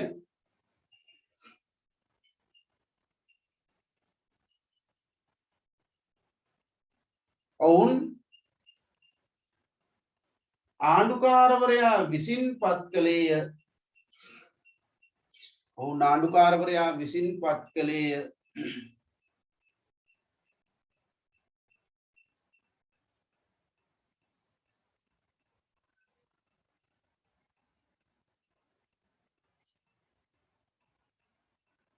බ්‍රිතාන්‍ය අධිරාජ්‍ය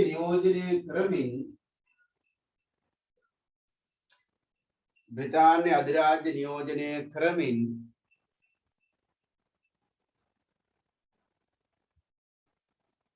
රාජ්‍ය නිලධාරීන්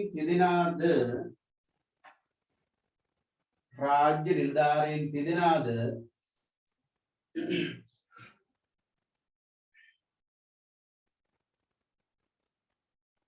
ලාංකිකයන් නියෝජනය කරමින්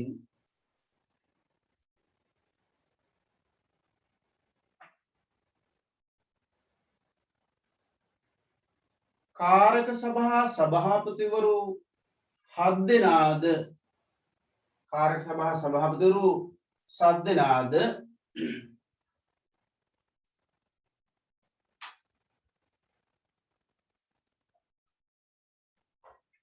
අමාත්‍ය මණ්ඩලයට පත්විය අමාත්‍ය මණ්ඩලයට පත්විය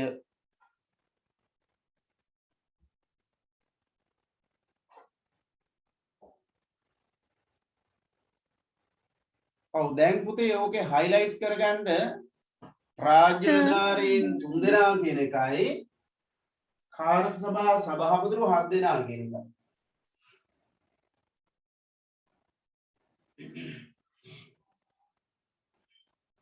රාජ්‍ය නිලධාරීන් 3 දෙනා කාරක සභා සභාපතිවරු 7 දෙනා මේ දෙක highlight කරගන්න. ඇයි දන්නවද? අර ව්‍යුහගත ප්‍රශ්නවලදී සමහර වෙලාවට අහනවා ඩොනමෝර් ප්‍රසංස්කරණය යටතේ අමාත්‍ය මණ්ඩලයේ නියෝජනය කළ පාර්ශව දෙක නම් කරන්න. එතකොට ලියන්න ඕනේ මේ අධිරාජ්‍යවාදීන් සහ ලාංකික නියෝජිතයන් කියලා නෙමෙයි. රාජ්‍ය නිලධාරීන් 3 දෙනා කාරක සභා සභාපතිවරු 7 දෙනා කියලා තමයි උත්තරේ ලියන්න ඕනේ. ඒ නිසා ඔය දෙක highlight කරගන්න. ඊට පස්සේ ලියන්න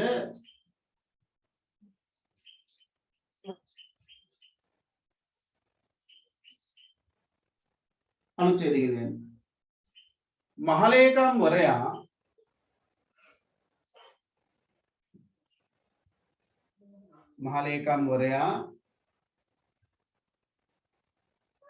නිල බලයෙන්ම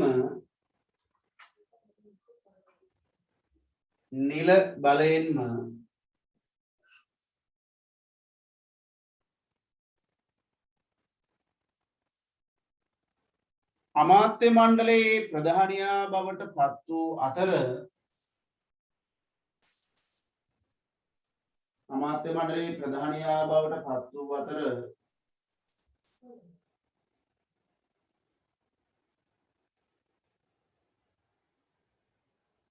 ඔහු විසින්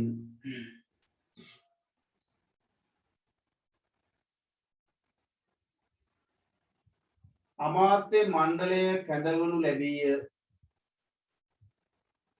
මණ්ඩලය කැඳවනු ලැබීය.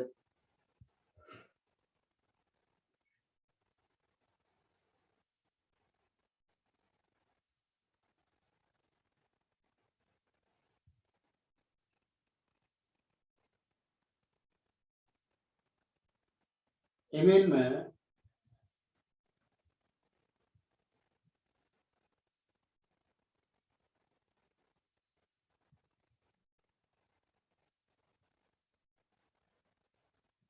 අමාත්‍ය මණ්ඩලයට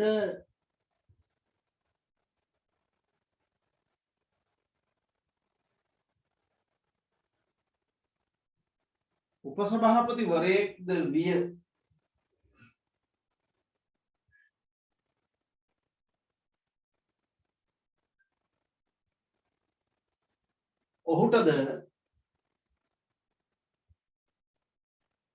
ඔහුටද රැස්වීම් කැඳවීමේ බලය හිමි විය.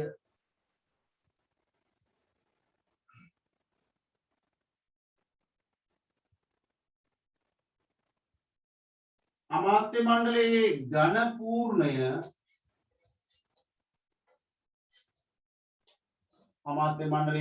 පූර්ණය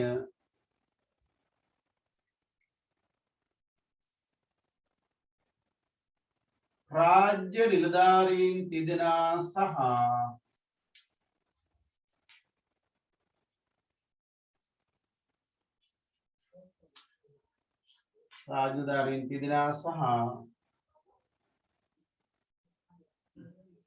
තවත්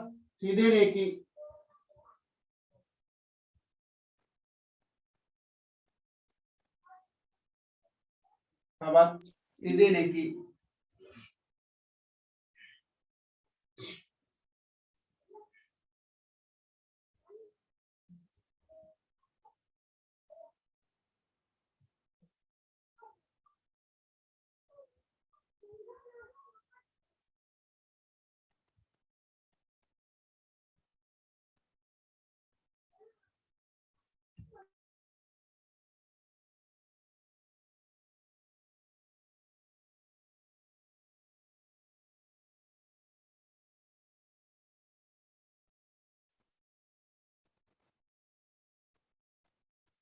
දැන් අමාත්‍ය මණ්ඩලයට පැවරුණු කාර්යයන් තියෙනවා.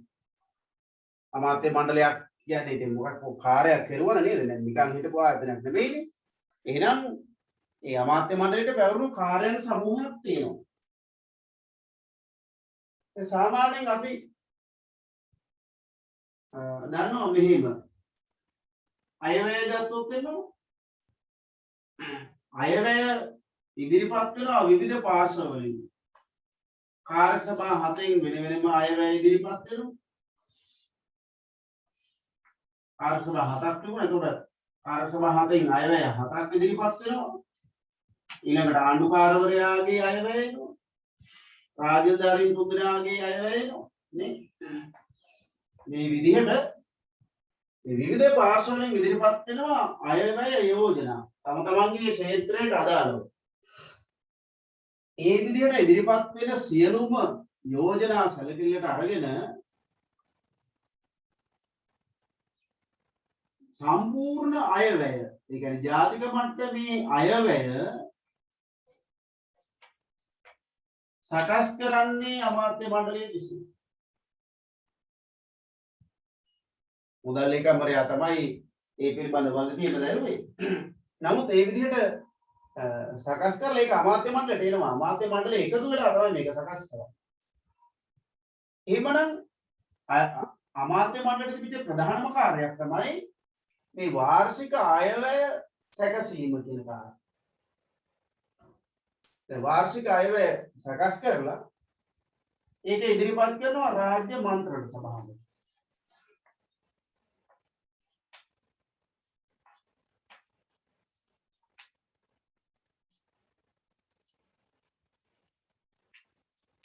රාජ්‍ය මන්ත්‍රණ සභාව මේ අයවැය අනුමත කළ යුතුයි. සම්මත කරන්න ඕනේ. නොකරත් ඉන්න පුළුවන්. ඉතින් නොකරොත් ක්‍රියාත්මක කරන්න බෑ. අයවැය සම්මත කරාට පස්සේ ඊළඟට මොකද කරන්න තියෙන්නේ? එන එක ක්‍රියාත්මක කරන්න තියෙන්නේ. අයවැයෙන් ඉදිරිපත් කරපු යෝජනා ක්‍රියාත්මක කරන්නයි තියෙන්නේ ඊළඟට. අයවැය සකස් කිරීම කරපු පාර්ශ්වයටමයි ඒක ක්‍රියාත්මක කරන්නත් වෙන්නේ. එහෙනම් අමාත්‍ය මණ්ඩලය නම් අයවැය සකස් කෙරුවේ ඒක රාජ්‍ය මන්ත්‍රණ සභාවෙන් සම්මත කර ගැනීම මගින් ක්‍රියාවට නැංවීමේ වගකීමත් අන්න අමාත්‍ය මණ්ඩලයටම බාර වුණා. හරි. ඔන්න ඒක. ඊළඟට අර විධායක කාර්ය සභා 7 තම තමන්ගේ අංශ වලට අදාළව යෝජනා ගෙනල්ලා ඒවා කාර්ය සභාව තුල සම්මත කරගන්න.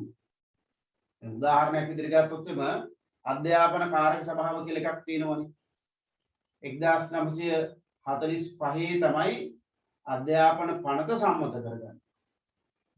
නමුත් ඊට පෙර CWW කන්නාංගර මහත්මයා නිදහස් අධ්‍යාපන පනතට අදාළ යෝජනාව කාර්ය සභාවට ඉදිරිපත් කරනවා.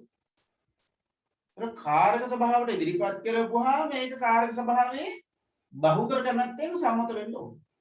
එහෙම නැත්නම් ඉදිරියට යන්නේ නැහැ. එහෙනම් දැන් ඊළඟ කාර්යය මොකද්ද?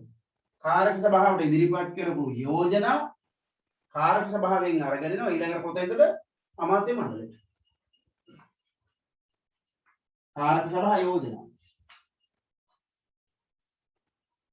ඒවත් එන්නේ අමාත්‍ය මණ්ඩලයට. එහෙම කාර්ය සභාව විසින් ඉදිරිපත් කරන යෝජනා අමාත්‍ය මණ්ඩලයට ඉදිරිපත් වුණාට පස්සේ අමාත්‍ය මණ්ඩලය තමයි ඒවට අදාළව ප්‍රතිපත්ති සහ සැලසුම් සකස් කරන්නේ. උමඩ හෝ අංශයකට අදාළව යෝජනාවක් ගෙනල්ලා ඒක සම්මත කරගත්තට පස්සේ එනයි සම්මත කරගත්ත යෝජනාවට අදාළව ප්‍රතිපත්ති සම්පාදනය කිරීම සහ ඊට අදාළ සැලසුම් සකස් කිරීම අමාත්‍ය මණ්ඩලය විසින් කළ යුතුයි. ඊට පස්සේ ආයෙත් එනවා මොකද්ද? ඒ විදිහට ඒ ප්‍රතිපත්ති සහ සැලසුම් සකස් කරගත්ත පස්සේ ඒවා ක්‍රියාවට නැංවීමේ වැඩි වගකීම විශේෂ භාර අමාත්‍යවරයාට කරනවා. ඒ කියන්නේ අමාත්‍ය මණ්ඩලයට කරනවා. ඒ විදිහට දෙනවා කාර්යයන් කතා කරන්න. අපි ලියාගෙන යන ගමන් කතා කරමු. ලියන්න අලුත් ඡේදයකින්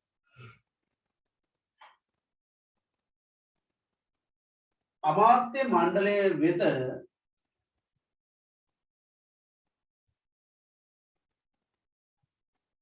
අමාත්‍ය මණ්ඩලය වෙත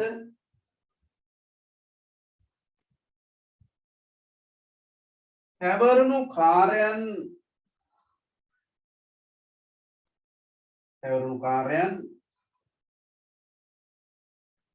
කිහිපයක්ම පවතින අතර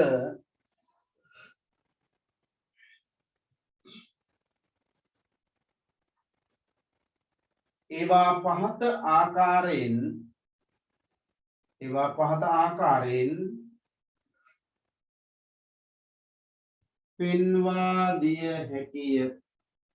පෙන්වා දිය හැකිය.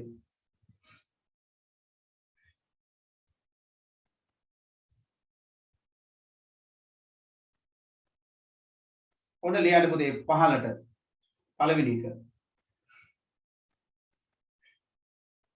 වාර්ෂික අයවැය සකස් කර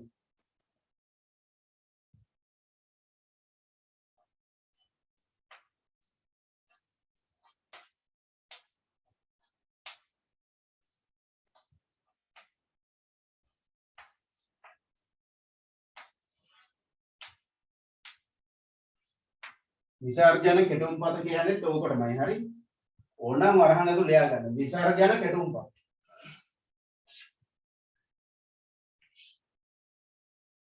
සාමාන්‍යයෙන් විසර්ජන කෙටුම්පත තමයි ඉදිරිපත් කරන්නේ. ඒක සම්මත වුණාට පස්සේ තමයි අපි අයවැය කියලා කියන්නේ. ඔය දෙවිදිහට භාවිතා කරනවා. ඉතින් අර්ථ විරහිතව. නමුත් මේ දෙකෙන්ම එකම දෙයක් තමයි කියන්නේ.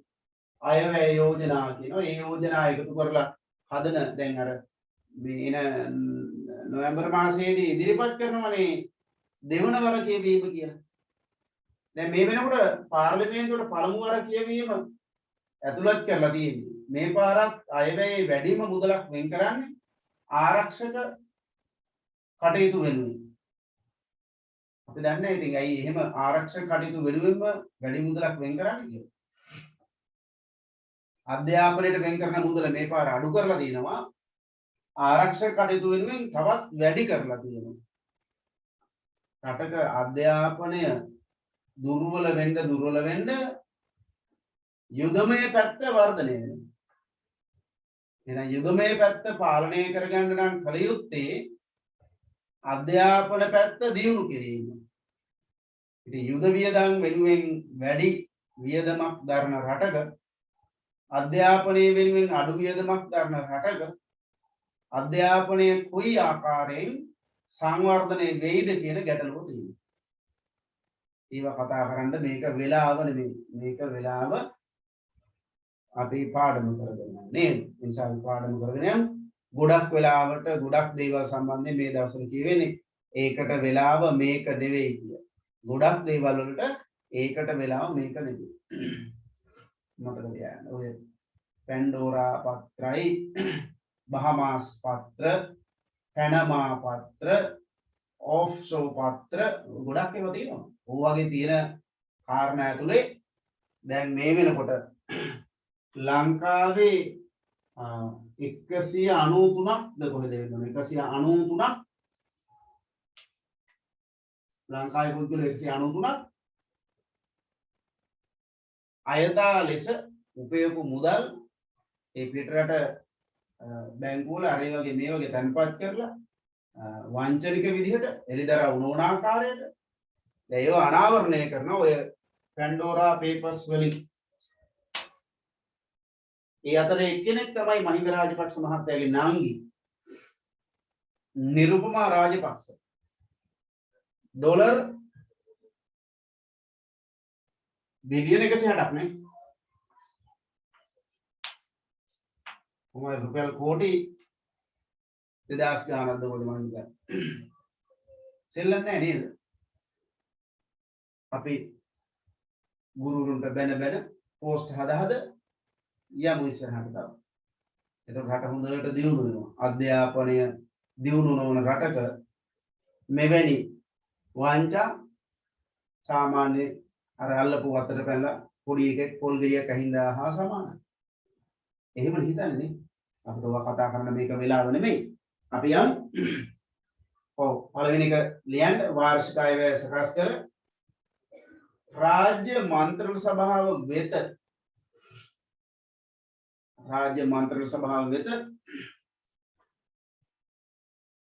ඉදිරිපත් කිරීම සහ වාර්ෂික අයවැය සකස් කර රාජ්‍ය මන්ත්‍රණ සභාව වෙත ඉදිරිපත් කිරීම සහ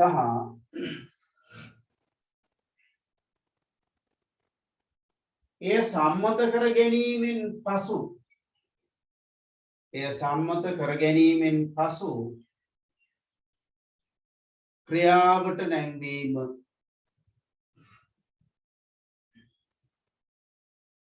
ක්‍රියාවට නැංවීම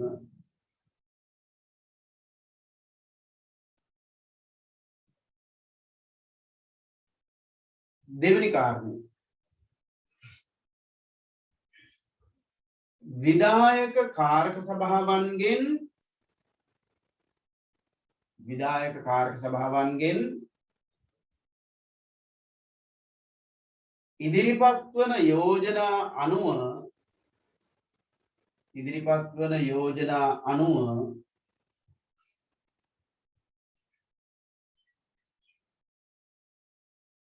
ප්‍රතිපත්ති සහ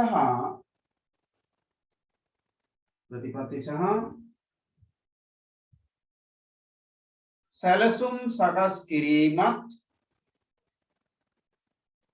සකස් කිරීම ප්‍රතිපත්ති සහ සැලසුම් සකස් කිරීම සහ කියලා දෙකක් ආවා භාවිතය අනුව තේරුම් ගන්න. හරි? විධායක කාරක සභාවන්ගෙන් ඉදිරිපත් වන යෝජනා අනුව ප්‍රතිපත්ති සහ සැලසුම් සකස් කිරීම සහ ඒවා ක්‍රියාවට නැංවීම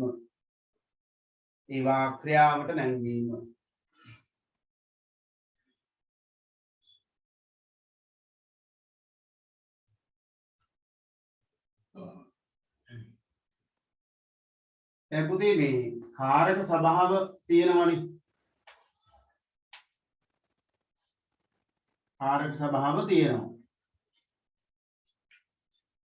දැන් මේ කාරක සභාවට දෙපාර්තමේන්තු කීපයක්ම අයිති වුණා. ඒ තමන්ගේ අදාළ කාරක සභාව යටතේ දෙපාර්තමේන්තු කීපයක්ම හිමි වුණා. උදාහරණයක් විදිහට අපි ගමුකෝ දැන් මේ කෘෂිකර්ම කාරක සභාව ගමු උදාහරණයක්.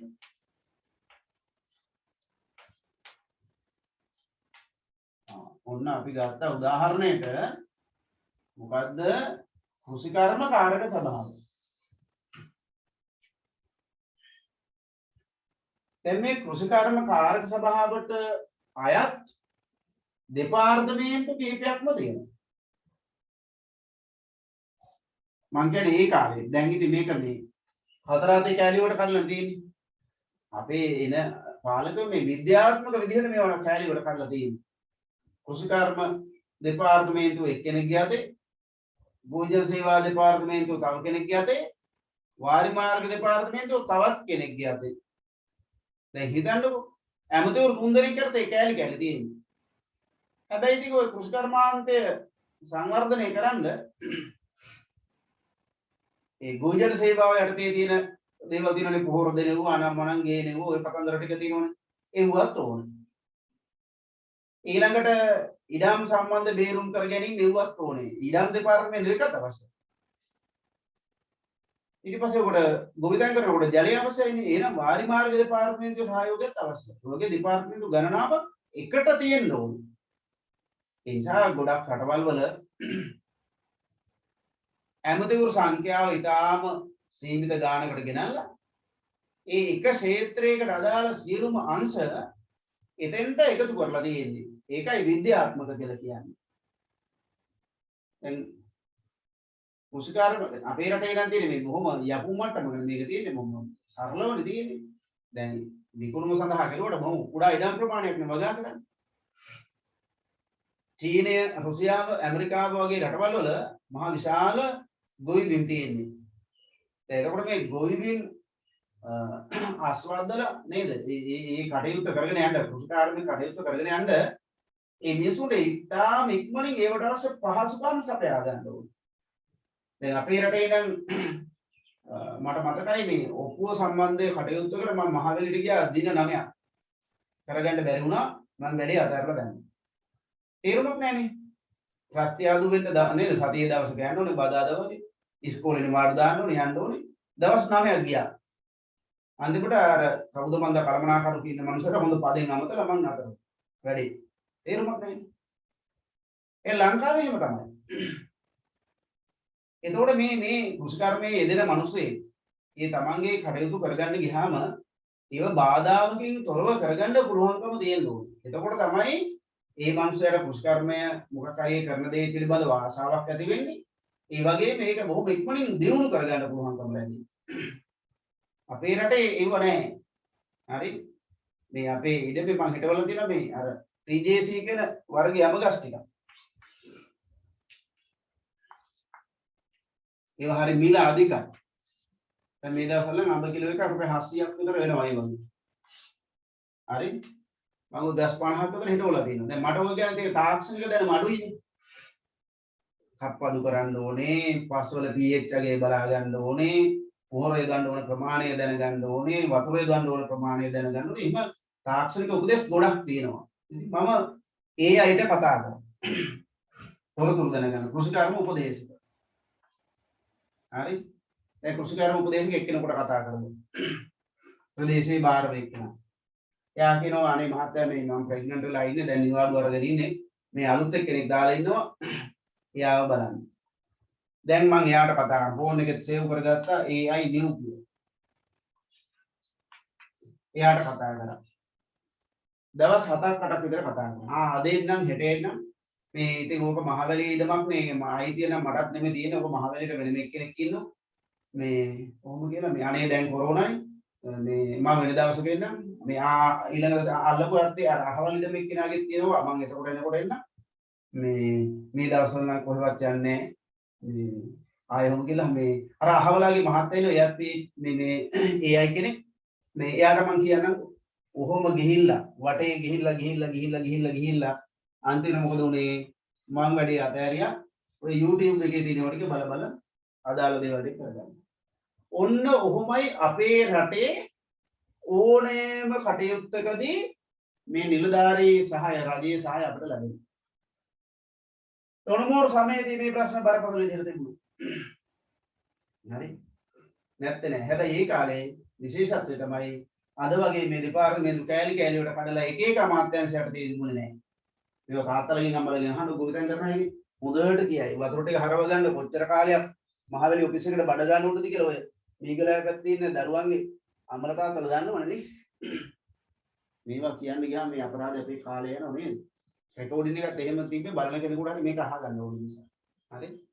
දැන් කෘෂිකාර්ම කාර්ය සභාවට අයිති දෙපාර්තමේන්තු කීපයක්. අමාත්‍යාංශයත් නම් කිරුවේ කෘෂිකාර්ම සහ ඉඩම් කියලා. එතකොට ඉඩම් දෙපාර්තමේන්තුව අයිති. කෘෂිකාර්ම දෙපාර්තමේන්තුව අයිති.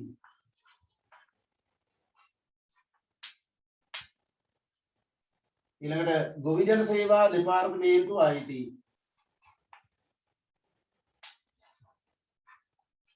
වාරි මාර්ග දෙපාර්තමේන්තුව අයිති.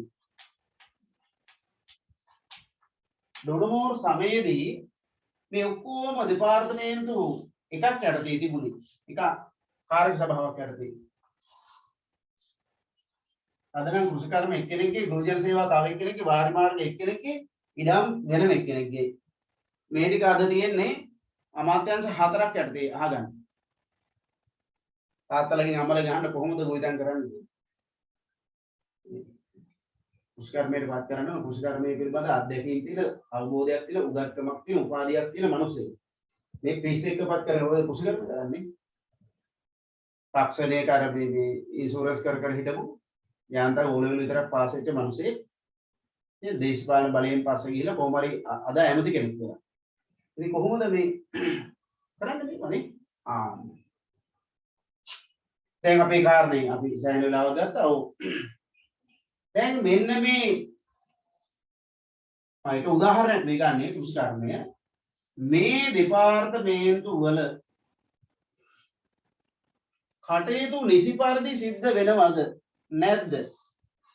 මේවා අධීක්ෂණය කෙරුවා අමාත්‍ය මණ්ඩලය මගින්. අද නම් එහෙම ඒවා කරන්නේ නැහැ. මේ එක දෙපාර්තමේන්තු වල කටයුතු නිසි පරිදි සිද්ධ වෙනවාද කියලා අධීක්ෂණය කිරීම අන්න අමාත්‍ය මණ්ඩලයේ කාර්යයක් බවට පත් වුණා. පොඩ්ඩක් ලියන්න තියෙන අපි ගැන සෑහෙන කතා කරලා අපි ලියමු. ඔව්. තුන්වෙනි කාරණය විවිධ දෙපාර්තමේන්තු වල පරිපාලන කටයුතු අධීක්ෂණය කිරීම. විවිධ දෙපාර්තමේන්තු වල පරිපාලන කටයුතු අධීක්ෂණය කිරීම.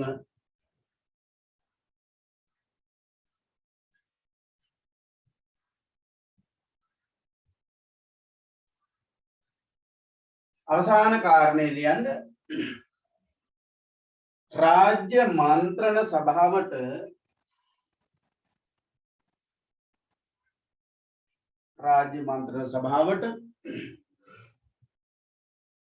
අවවාද අනුශාසනා ලබා දීම. අවවාද අනුශාසනා ලබා දීම.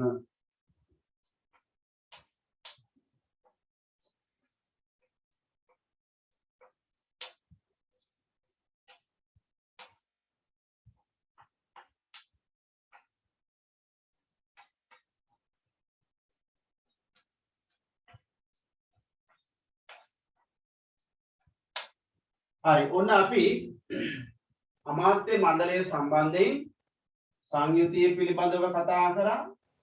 ඊට පස්සේ අමාත්‍ය මණ්ඩලයට පැවරුණු කාර්යභාරය පිළිබඳව කතා කළා. දැන් තමයි වැදගත්ම කොටසට ප්‍රවේශ වෙන්නේ. ඒ තමයි අමාත්‍ය මණ්ඩලයේ ක්‍රියාකාරීත්වය. මේ ගැන පුතේ මේ විශේෂම අවධානය යොමු කරගන්න ඕනේ. මොකද ප්‍රායෝගික පැත්තයි අපි දැන් මේ කතා කරන්න යන්නේ. මේවා ඒ ලේඛනගතව තිබිට නීතිමය කටයුතු ඒ ප්‍රසංස්කරණය තුල අන්තර්ගත වෙච්ච කාරණා මේ ක්‍රියාත්මක වෙච්ච හැටි. දැන් මේ පැහැදිලිවම අපි කියන්න ඕනේ අමාත්‍යවරයා නේද? දැන් අමාත්‍යවරු 10 දෙනෙක් ඉන්නවා. 7 දෙනෙක්ම කාර්යක සභාපතිවරු.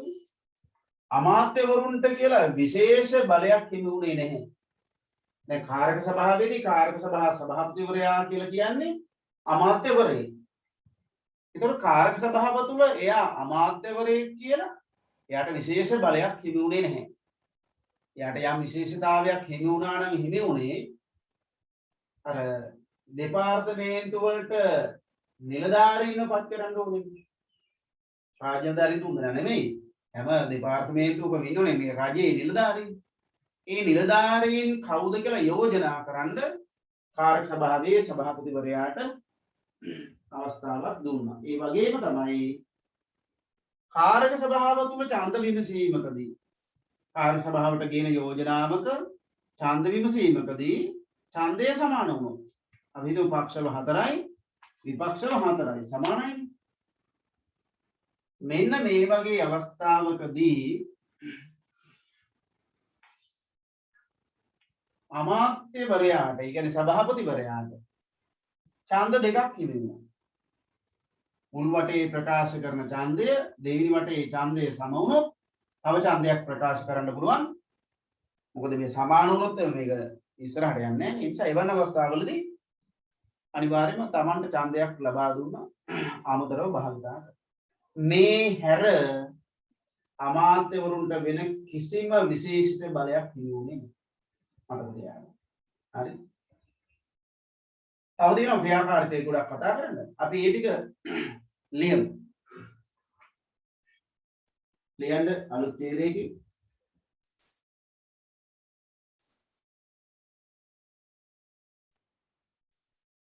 අමාත්‍යවරයෙක් වීම හේතුවෙන් අමාත්‍යවරයෙක් වීම හේතුවෙන්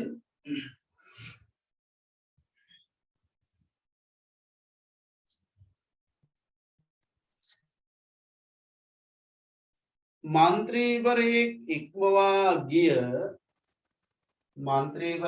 ඉක්මවා ගිය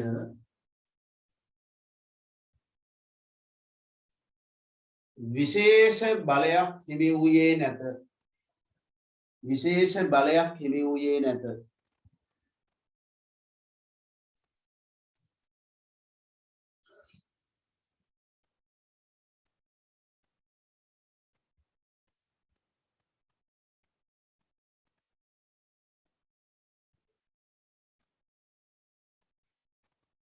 එහෙත්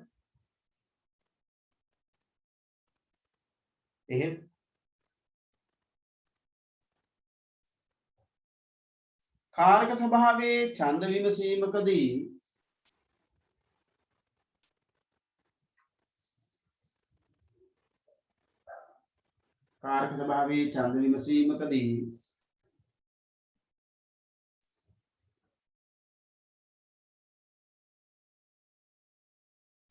සම ඡන්ද අවස්ථාවක් පැමිණියහොත්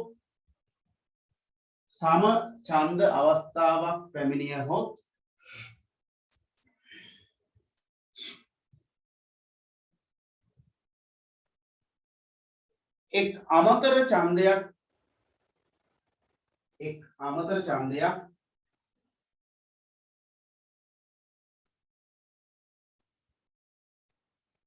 අමාත්‍යවරයාට හිමි විය.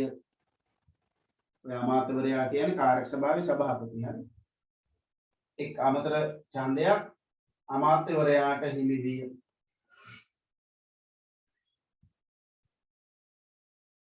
එමෙන්ම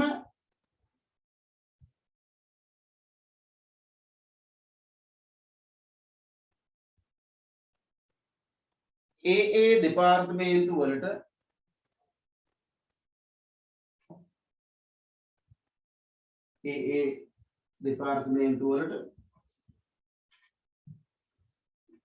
ප්‍රධානීන්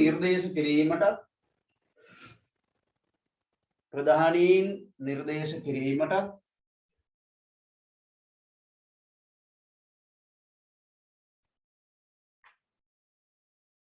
ඔවුන්ට නියෝග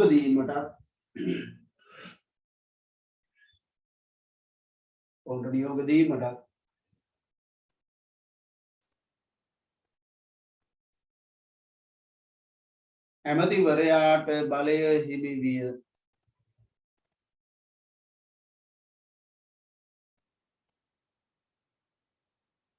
ඇමතිවරයාට බලය හිමි විය.